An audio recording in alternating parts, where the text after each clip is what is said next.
Eugene Thomas Beasley. And was your birthday? Service time. I was born in the Navy in No, well, what's your year one birthday? that. Your birthday? Oh, I'm sorry. I was born June the 7th, 1924, and I am now 96 years old. Yeah. Where were you born? Montgomery, Alabama. Okay. Pretty And close by. my parents were divorced at an early age. We had 3 in the family. And we moved to Walker County, Alabama. And that is where I grew up. Okay. Yeah, at Jasper, Alabama. Yeah. It was called Gamble Mines, Alabama.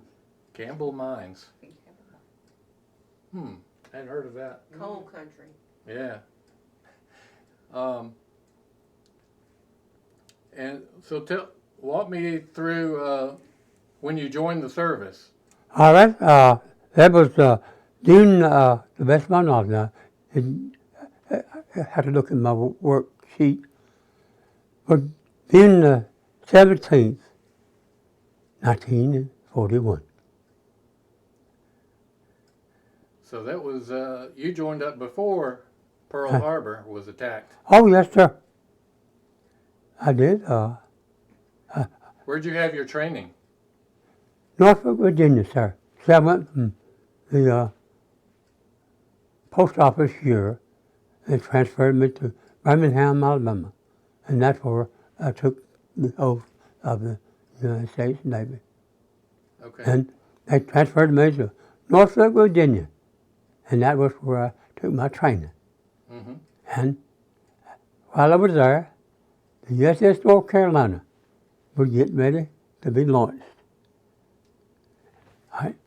And after finishing training, I was one of the first crew that aboard the USS North Carolina. Great. Of course, that wasn't all. So Now, the North Carolina is what type of ship is that? Huh? What type of ship is that? Battleship? It was called Baker 55. That meant it was a battleship, sir. Okay. And That does that. cool. Now, it was time for it to go on a breakdown cruise. So we went to Havana, Cuba. And there, off the Cuba there, we practiced with guns and all of that, target practice and such as that, for about 2 weeks. Then we came to Havana for a day, and they let us go off the ship and get souvenirs, anything like that. And for that, they moved to Guantanamo Bay. That was a naval base. That was where we anchored there. And while we were there, the captain received orders that there was a battleship named the Tirpitz, the German battleship, and they was sinking everything it came across. So he had orders to go to the North Atlantic to search for the Tirpitz. And we went there. It was the coldest part of the country I've ever been in my life. Yeah. But anyway, we didn't find anything. So we went back to the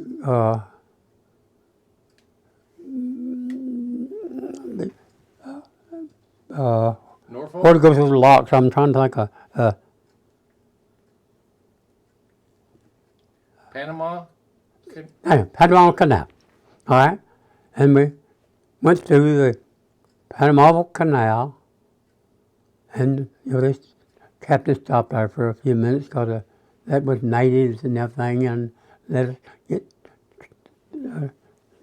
things that if we wanted to. So from there, we went across the equator. Mm-hmm. And see, we had never been across the equator before, but some of the people on the ship were already initiated, see. So they initiated us as, what they call it, I'm sorry, sir, I can't remember the name now. But anyway, they initiated us, and Okay. then, I can't think of that, but pollywags, I think, believe was. So I was a pollywag. Okay. So from there, I went to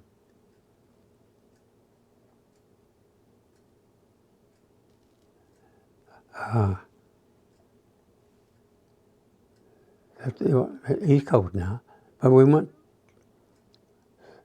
Maine, that was Portsmouth, Maine, Portland, Oh, Maine. okay. Okay. That's where we received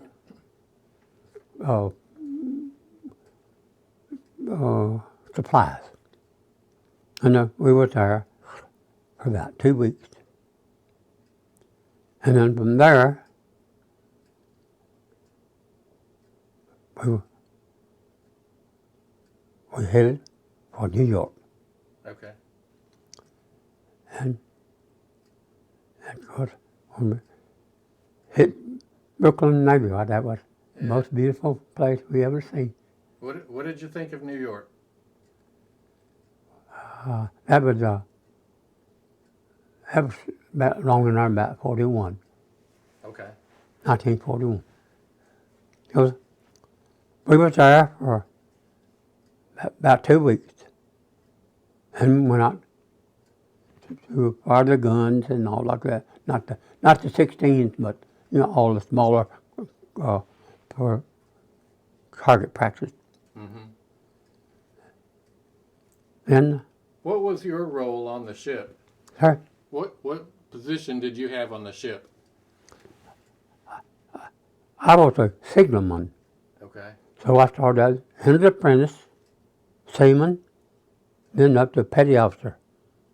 And when I left North Carolina, I was petty officer, third class. Then they transferred me after we came back after September 15th. We had this, we got torpedoed there. Okay, so that meant she had to come back to Brooklyn. So they came to Pearl Harbor, and they put a. I'll go back. You were in New York, and is that when you got the news that Pearl Harbor was bombed? Yes, sir. Yeah, tell me about that. We received, the captain received order to join the fleet in the South Pacific. That was, I guess I missed that there. And we went, that was the first time we went to Pearl.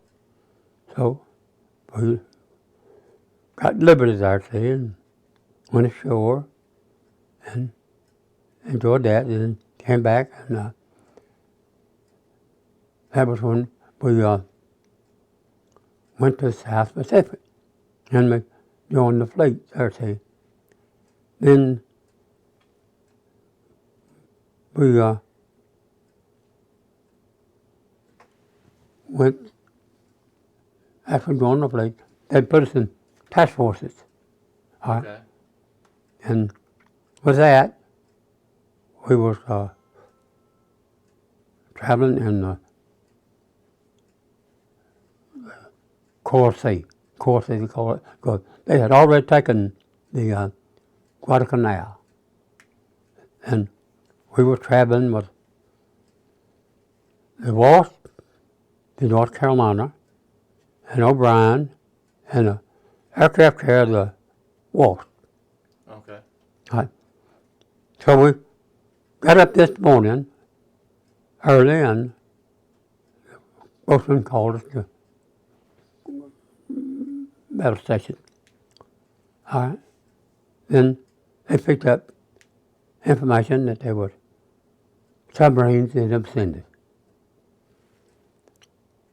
So, first thing I know, this is going back to Tokyo now. This captain said he came up this particular morning in Periscope, and he didn't see anything. So down Periscope. So he went on several more yards and up Periscope, and there was a U.S. fleet. And he said he prepared his submarine with 6 specially designed torpedoes. And he fired them into the fleet. And of course we got one of them, the Wolf got one of them, O'Brien got one of them, and some of them missed, see? But the carrier was one that hit the most. She just was complete internal. He was sad. So they found everything got settled down, and we had to go to Pearl to get put on the battleship, see, so we could go to New York. So after we went there, that was when I got to go to Waikiki Beach. That was in 42, see. All right. And so we came back and went to New Caledonia. New Caledonia, that was the receiving base. So they had personnel had already decided that the person that was going should be on this island. So I was one of that signal division that needed to go. So it was roughly 30 people, young men. All right. After we were there for, I guess, I'd say 3 weeks. All right. There was another receiving base. It was called Military Bay, New Guinea. Mm-hmm. So it was a CB construction battalion there. So they needed 30 men. Okay. So that was Beasley. Beasley was one of them. He went to New Guinea. All right. And from there, they put up, Quonset huts and all of that kind of stuff. Then they wanted to build an airstrip. So we went around, I guess, 500 miles up there in New Guinea, and built this airstrip. We had LSTs and all that brought in heavy equipment and everything, and drums of fuel. All right, it took about 3 weeks now to get that paid and everything. All right, first plane we got was a C-130. That was a workhorse. It could carry anything. So that was our first customer. Then after that, we received 2 P-38s, twin tails and everything. Yeah. That was that. And then we had, I was field radio. I received word to go back to Eugene. We had completed that. And after receiving there, the person in charge said he was going to go to Liberty for 3 weeks. And that said, you can go to Australia. All right. We went to Townsville, Brisbane, and Sydney, Australia for 3 weeks. And I come back from that now. My discharge was ready for me. So I was to come back to Portsmouth, California. That was the first receiving hospital. Okay. And from there, they examined everything, and they said, now you're up for your discharge. You're now going to New Orleans, Louisiana. From there, they put us on a train and come through Birmingham and all of that thing, Yeah. and wound up in New Orleans. And on the 4th day of December 1944, I was discharged. That's all. Very good. Let me see if I can There's some fill things in, that, let me fill in a couple of places. Now how long was it before or between, I guess, Pearl Harbor being attacked and when the North Carolina was torpedoed? like I said, on December the 7th, my ship, North Carolina, was tied up to Sea. All right? And I was on Liberty, and so was others. But the captain had already received orders to join the fleet in the South Pacific. So we went on Liberty.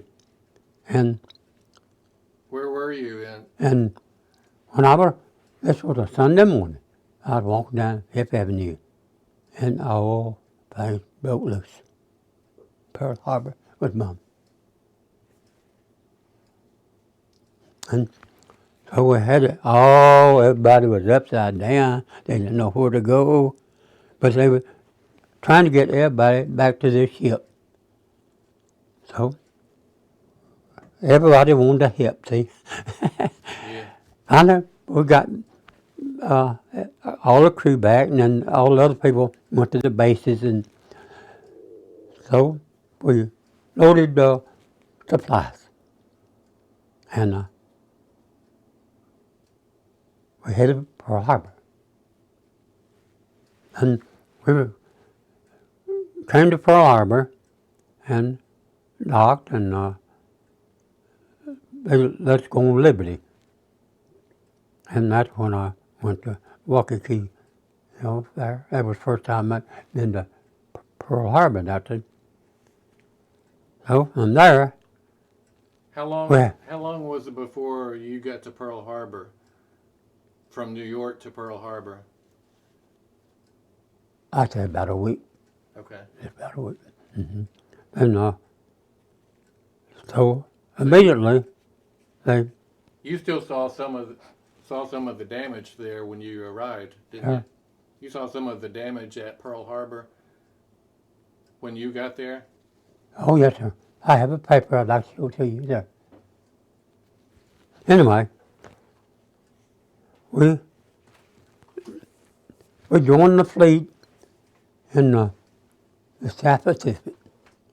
So the admirals, they started, we took exercises there for about 2 weeks. Then the admirals broke them up in task forces. So that was where we got split up, see. Things run on there real good, but then they sent this task force, like I said, to the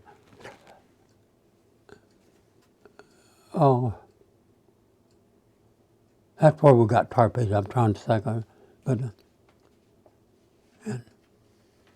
in Torpedo Junction, and I like to show that in the book if you would like to look at it. Maybe you get a little bit of history of that, sir. Yeah, yeah. How many battles was the North Carolina in? I was only in one. See, whenever that, see, it was a training ship in that year. The North Carolina that was the first cruise day. So that meant that somebody had to go. So personnel broke it down, like I said now, and sent us to, that we done been to harbor now. I mean, where we got hit and everything, they put a temporary shield on the battleship. So they had to go to New York. So they come on and had to disband for the crew. And that was where I went to New Caledonia. And that was, from there, I went to New Guinea. And I had to turn it around and come back to the United States. When the ship was torpedoed, you were you at battle stations? Oh, I'm going back to that, yes. All right. This particular morning on September the 15th, 1942, we was waking by the boatswain mate about 2 a.m. in the morning. He blew that whistle. All ship personnel, man, you're at battle station. And we knew something was in there. So everybody stumbled around and finally got to the battle station, And that is where the submarines come in. This is, they went back after the war and got all this information, see? Okay. And that was where they call it torpedo junction. Okay. It hit the aircraft carrier. See, the big ship, when you're in battle like that, you're supposed to cover that battleship because it's a setting target. Mm-hmm. So everybody was very confused, and they did the very best they could. So everybody got hit. I mean, that's about the only way to say it. And it was sad, sir, that our aircraft carrier was just went up. People were dying. You just couldn't stand it. But anyway. You were injured too, weren't you? Yes, sir. Well, that's when I got damaged. So I was a signalman on the bridge. And of course I had the dark glasses, But when that torpedo, it hit us on the port side. And I was up on the bridge. And it was just like that ship had run into a bank of TNT. It was just a yellow. But anyway, the corpsman checked, whether, and everything. Mine was delayed action. It really was. So it didn't go on record. And so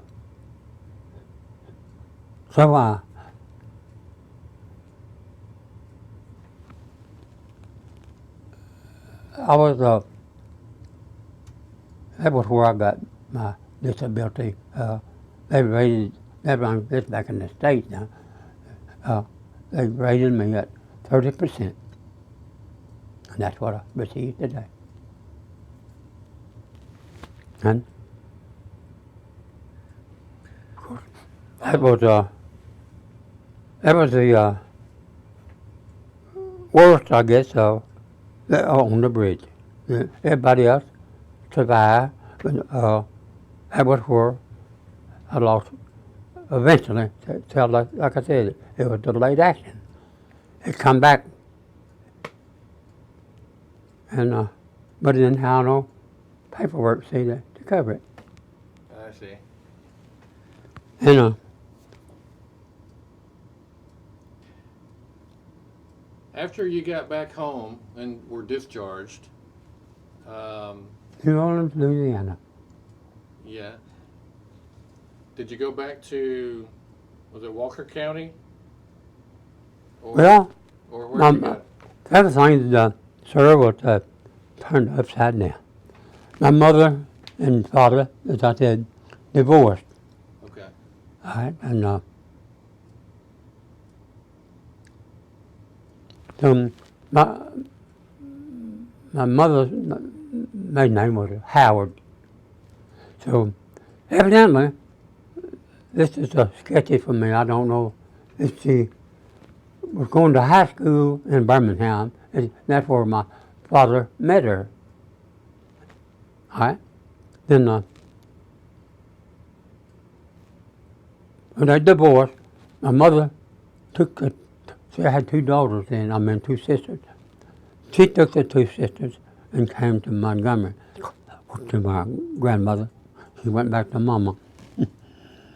All right, my dad lived with his mother, Miss Lucinda Beasley. All right, and he was an alcoholic, and we suffered. The alcohol come first. We was hungry many nights because we had nothing to eat. And where we lived was back in the forest in a plantation home. You know, my grandmother Beasley had a brother, and her maiden name was Burton, Burton, Burton.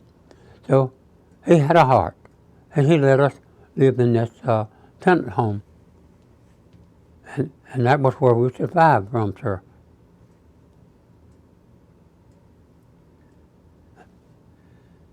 And skip forward a little and tell me about where you went from there. Sir? Where did you go from there? Oh, well, Get now, to where you are now. excuse me, my runny nose. Okay.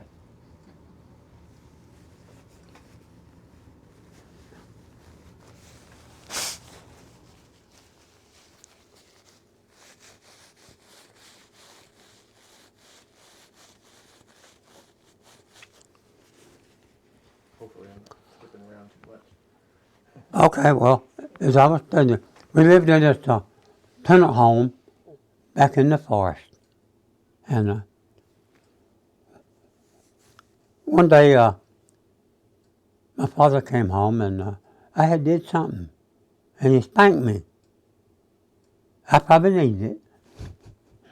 But anyway, I felt bad about this, huh?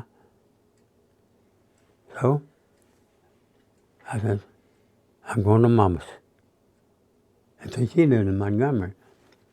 So I didn't know more where Montgomery was. So, that night I got up and I got my best overalls and had a jumper and had some white tennis shoes. So I decided I was going to run away. So I headed for the railroad track. See, we lived out in Gamble Mines, and Jasper was the county seat. So everything, I walked for about 6 miles there. There was a freight train was on the side track. So I climbed up in one of the box cars. And as the train had passed, they took off. And so I was in this, my car, all wrapped up in paper and everything like that. And somebody come in my car with me. And he wanted to know where I was. I told him where it was, where it came from. And I told him I was headed to Montgomery, Alabama. He said, Mr. Beasley, you're in Cairo, Illinois. I didn't know Cairo, Illinois was. So this man, he had to be I don't know whether he was a police detective or something like that. But he took me by the arm and went to the train station, and one of the engineers, he gave me a new pair of overalls to wear. And I thanked him for that. And this gentleman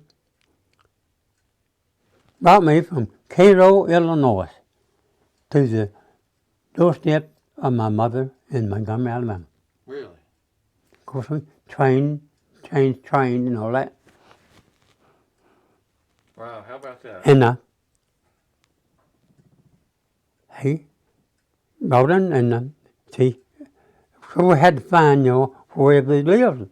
But we asked questions, or he did.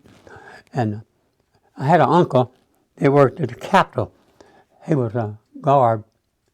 And we followed it up to the Capitol and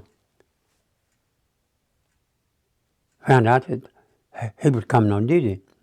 So we met her, and he was, happy to see me. But they lived out in Chisholm, out in, in Montgomery, out in Chisholm. So he told me for us to take these tokens and catch this bus out to Chisholm.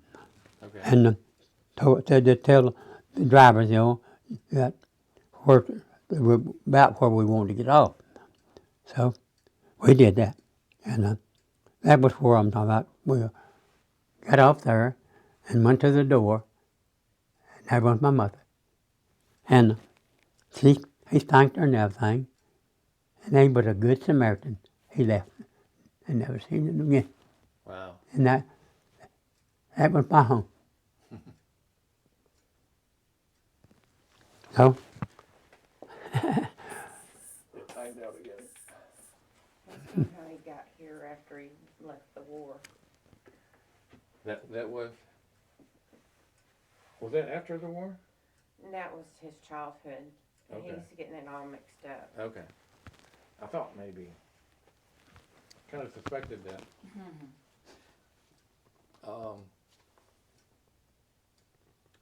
Let's see. Because he worked for Army Air Force Exchange out here when he got back home at Maxwell and Gunner. Oh, okay. Okay. I'll ask him about that. Hey, Mr. Beasley. yes, sir. Let's see. Let me adjust this. When you got back from the war, Yes, sir. who'd you go work for? Okay. My first job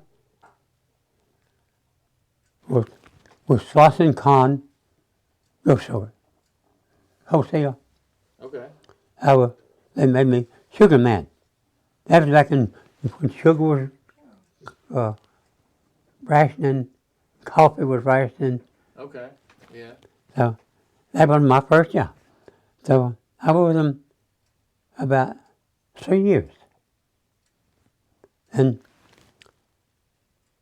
I still live with my mother, see. Mm-hmm. She lived next to the railroad track, and I would walk to work. I didn't have no kind of transportation, see. But anyway, This was after the war? Yes. that was the starting of my life. And from that, after I left Slauson Khan, I decided I wanted to take a job with, it was called Carburetor Electric. They rebuilt starters, carburetors, and distributors, and rewound armatures. So that was my first job there, stripping them, making that, and then I moved up to a starter man. And I was with them about 3 years. And started climbing trees. Yeah. And I worked for different, from there, let's see, I got into the appliance business. One day, I was talking to a gentleman, and he worked for Mr. Will Banks, that recap tires and all like that. Okay. This man that was working with him, he was from op, and he'd been with Mr. Ben for about a year, and he hired me as a helper. So he wanted me to tell him, would trade things in, and he started me off on replacing the units and the soles and the bake elements and all that kind of thing. So I got around to it. All right. And then Mr. Will Banks took on the Hudson business, automobiles. And one day he told me, Beasley, I need to get you to go to Atlanta with me. And I had never been to Atlanta. I said, yes, sir, Mr. Banks. So he come out. His wife was with him. And we had to go repossess a car over there. So he drove over to Georgia there, Peachtree Street. And that's where we picked up that car. And I drove it back, to Montgomery. And from that, I still liked working with appliances, see. So down the street, they told me, Quick Freeze needs an appliance man. So I went down and checked in on it, and he wanted to hire me. So I went back, told Mr. Will Banks, I said, Mr. Will Banks, I want to get back in the appliance business. And I said, Billy, I hate to see you go. I thank you, sir. So I left. I went with a Quick Freeze, and they had the Frigidaire appliances. And see, I already knew something about appliances, see, and they took on RCA TVs, and they hired a man to work on TVs, and they was selling them there, and he was doing real good, and I did too. And the man that owned the Quick Freeze, he was a contractor. He did, he sub contracts, to take a house and then sub it out to somebody else. Mm-hmm. So he wanted to get out of this appliance. So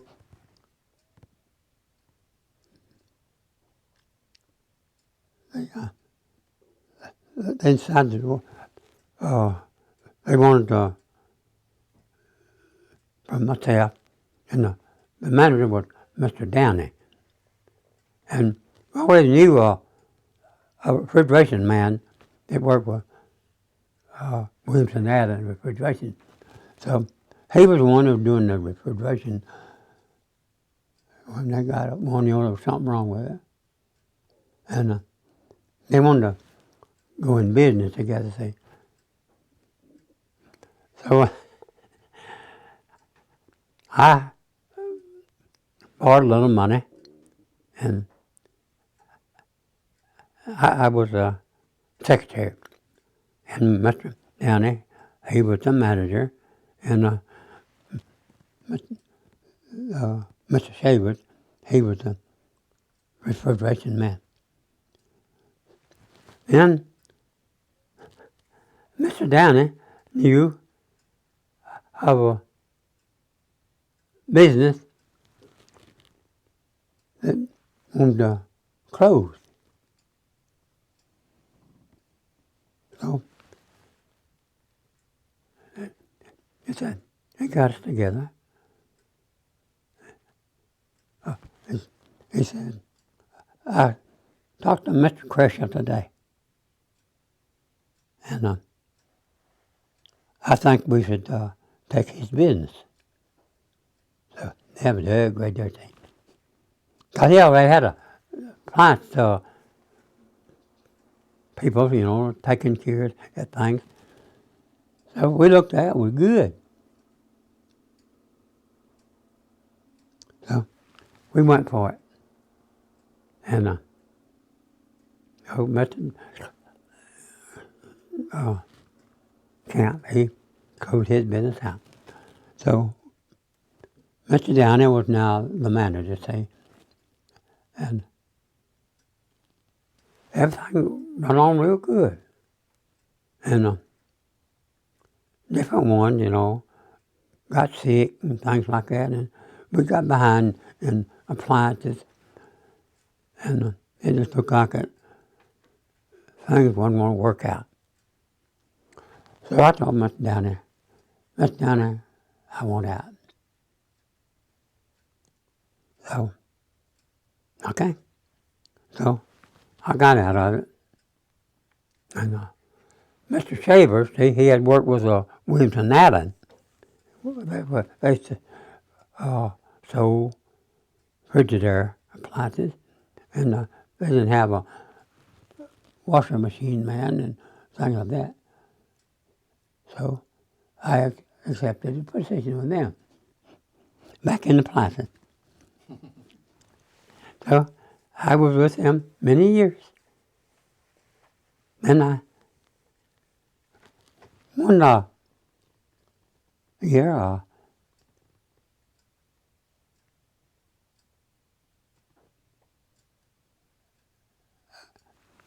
I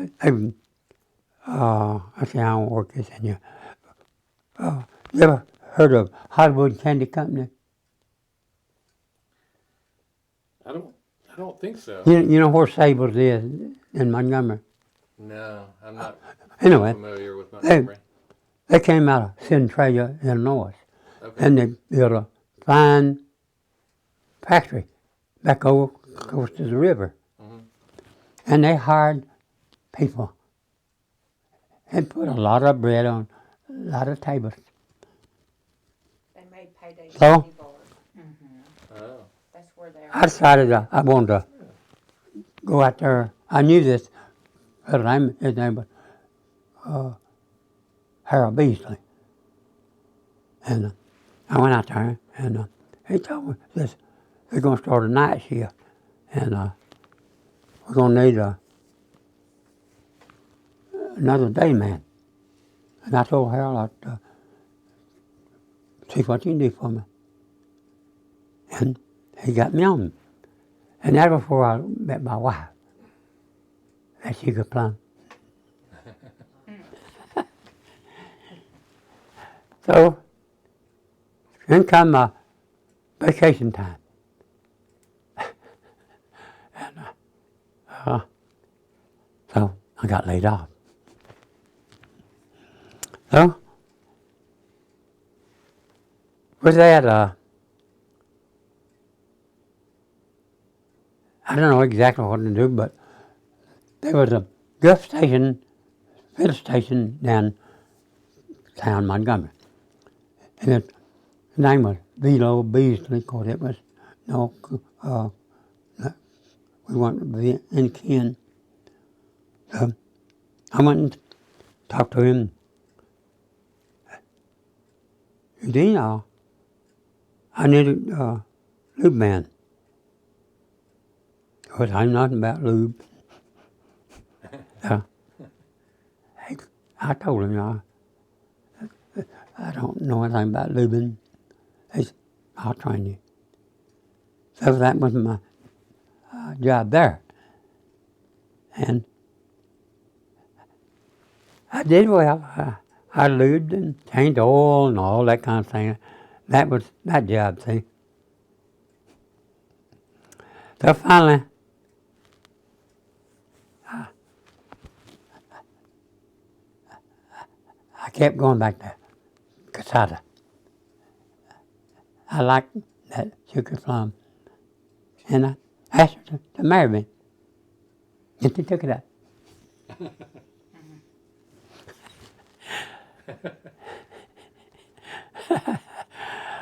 So, that's that part of my story. What was your wife's name? What was your wife's name? Eugene Louise Houston Beasley. Okay. Houston was her maiden name. That's where we started our family. And so we went back to Mom. She gave us an apartment. And why? She worked. And I guess I call myself, I piddled. But everything went along fine for us. And God, helped me every way He could. So Right on at Maxwell and Gunner. You worked at Maxwell? You worked at Maxwell? Air Force. No, this was later now. I was working with, let's see, we were not in refrigeration then, see. I was with him, I guess about 25 years. And Frankfurt, this is back in the 60s now. I seen this advertisement in the paper about they need the appliance man at Maxwell base. So I went out and talked to the gentleman. Okay, you get the job. So I got in the maintenance division, and the Army Air Force changed its service. And I was with them 18 years. Great. And that's what I retired with. Yeah. That's my story. Well, thank you. Thank you. But Do you have, are there, you two girls, any other kids? Our brother. We have a brother that's we Okay. don't speak of him much. Okay. But he's the oldest. Okay. Well, I appreciate you telling me your story. I appreciate you, sir. Always glad to meet any veteran anywhere. So We sure appreciate it, sir. I think you're the first signalman I've met Really? from the Navy. Yep. What's That's a sort of odd job, isn't it? yeah? What would you do as a signalman? What would a signalman do on a battleship? Well, see, when you was on the bridge, it had the Morse code, that was flashing light. Mm-hmm. Okay, and had semaphore. Did you ever in the Boy Scouts? No. Anyway, that's where I heard that. They used that semaphore in signalling in the Boy Scouts. Okay. But I wasn't in the Boy Scouts. But anyway, that's where I heard about semaphore. So you had to learn your ABCs, and when you're using light, see, you was using Morse code. Did I, da, do, and all of that. Yeah. Okay, and Is this when you're communicating with other ships? yes, let's see how we broke up. All right, on the bridge now, they had usually each shift we had a second class and a third class, and then you had a first class and a second class. And because we had a chief, oh, so they split it up, in different. But here's the way that worked. When you was on duty, see, a lot of this had to be recorded.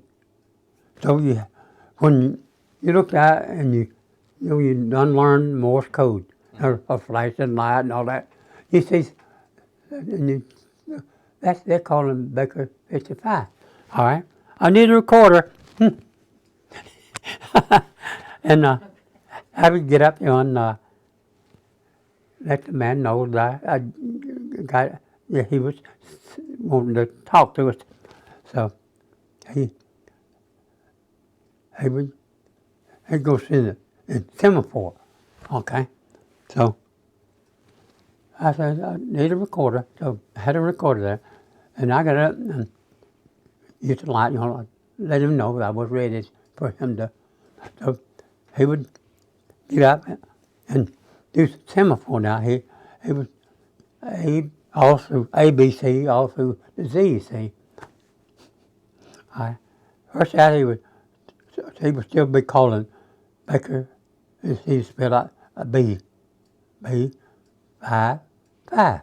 So so I got his attention. I was ready. So he got up there and he would start, in front. It's flagged in front of him, and then he'd start off. He was calling Baker 55. See, so that was the first thing that he did was do that in semaphore. See, and then next he would say if it was a destroyer, he would start off with a D, and we knew it was a destroyer. This was, for my recorder. All right. Show him some of the signals. Yeah. Show him some of the signals. Oh. Okay. Now. Yeah. All right. I remember some of the position now, but I'm saying now. Well, let me stand up. You don't need to stand up. You can. You can do it from there. You can do it from the chair. Oh, I'm sorry. All right.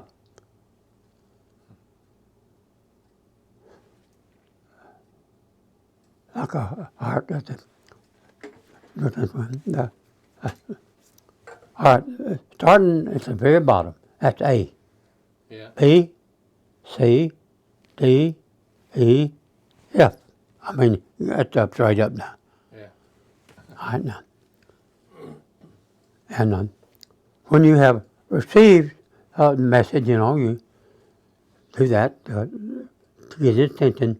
And if you had received it, that meant Roger. You had received the message. And I say now, let's see if I can spell car. I say C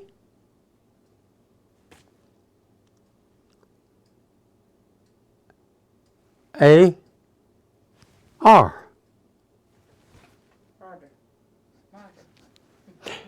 I guess that was sloppy.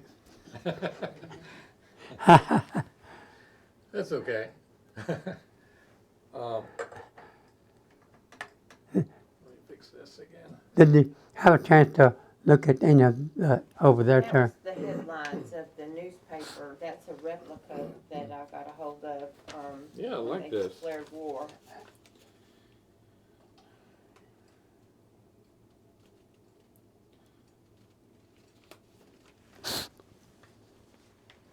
I don't know how it got wrinkled up like that. It wasn't wrinkled up like that. I think that may. Bring it over, send it, and let me explain to him. And this is that article that that other lady done on him, Oh, okay. starting back from the history of when he was born and all the way up to today, or up to whenever she. Oh, I'm gonna turn this off.